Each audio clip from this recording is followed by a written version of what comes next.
Well, that's one thing that makes me nervous, is that I think we're really primed for another false flag event that could really bust the momentum that we have right now. It's really a matter of time, Alex. But we preemptively have exposed false flag terror, and so it's hard for them to play that card. But I agree, they're going to play it. Well, yeah, we know the symptoms, we know the signs, we know what to look for, so that we can raise those red flags before they happen, hopefully, and preempt anything. And all these fake terror busts they've been doing, which have turned out to be fake in every case, that's a sign they are really getting ready to do it. Well, plus, they need to look. In the public's eyes, they need to make the public feel like they're accomplishing something. And that's why they pull these. They're protecting us. Yes. Let's look at the architecture of the FEMA camps when we get back and how the false flag can be used, whether it's financial or terror or biological. What's coming up with our guest and more of your calls. Stay with us. It's rolling around the bend. And I ain't seen the sunshine. I don't know when. Stuck in Folsom Prison. And time keeps dragging. Here it is, Camp FEMA, ladies and gentlemen. American lockdown. You want the truth? Infowars.com. Get yourself a copy while you're getting Fall the Republican Endgame. These films are so important. These are the key to really reaching the most people. They get a full education in an entertaining package. By entertaining, they'll be riveted. Okay, we have the makers of Camp FEMA, the director and the producer, Gary Franchi, here with us, and William Lewis. Okay, guys, false flag terror. They clearly need their agenda. They need a new war. The Rand Corporation says the false flag could be World War III. All of our insiders are saying within 2 years, massive war. It could be in South America against Venezuela and in Central Asia and in the Middle East.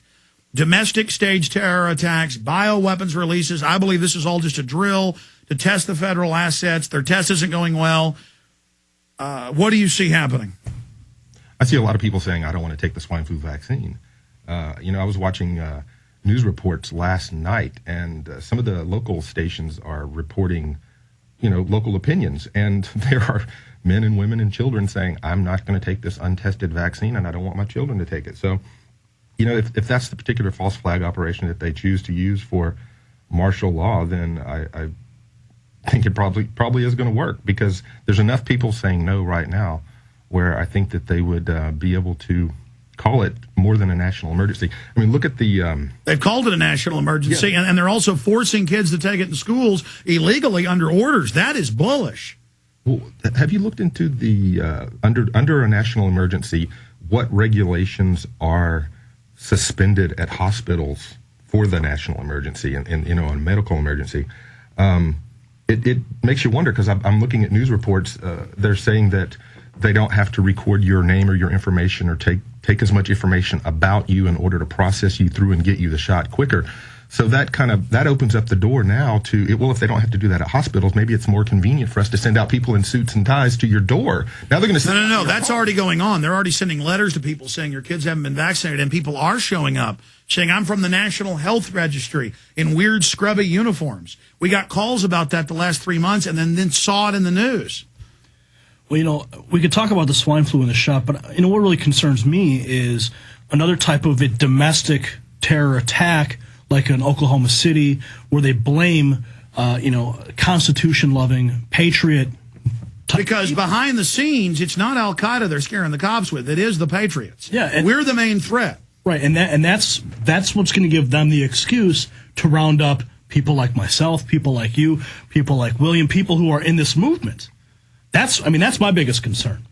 But a lot of insiders say they don't want to do that. They may just shut the web off. What did you think 2 weeks ago when Obama said, yeah, the NSA's taken over the web. During emergencies like swine flu, we may shut all websites off but government for your safety. Well, that's openly being announced. That's not for your safety. But exactly. But I'm saying to have them openly breaking the ice. See, they're really getting ready for this. Well, it's all a series of tests. They test to see how the public is going to respond to these actions, and if they don't get serious outcry or anything like that, then they may hold back on how they react. But then they've always got 5 or 6 other operations simultaneously running. It's all a psyop. How does that even work? Do people believe that by shutting down the internet that's really going to keep them safe? How would that apply to television and media stations? You're going to shut down the newspapers? You're going to shut off everybody's TV and cable? because there's still information coming out. So whose information is more credible? Apparently, the information they're getting on the internet's a little more credible because they don't want you to get it. Well, it'll be corporate control. They hand out the talking points to the mainstream media and say, this is what you can report on. They leave. And that's admitted now. Almost all movies and TV shows are completely written by the government. FBI wrote most of the X-Files, or they were at least involved in... I've had the star of the X-Files, Dean Haglund, show up at my house, do an interview, and say, yeah, the CIA told us what to produce and told us that lone gunman episode where the government hijacks a jet to fly in the World Trade Center to blame it on Afghanistan and uses a drill to make NORAD stand down.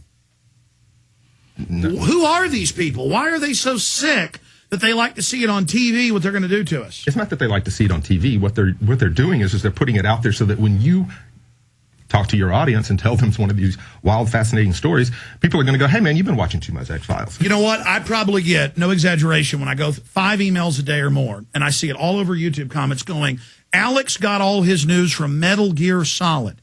I don't know what Metal Gear Solid is. It's supposedly some combat game. Yeah, combat game. I've seen the cover.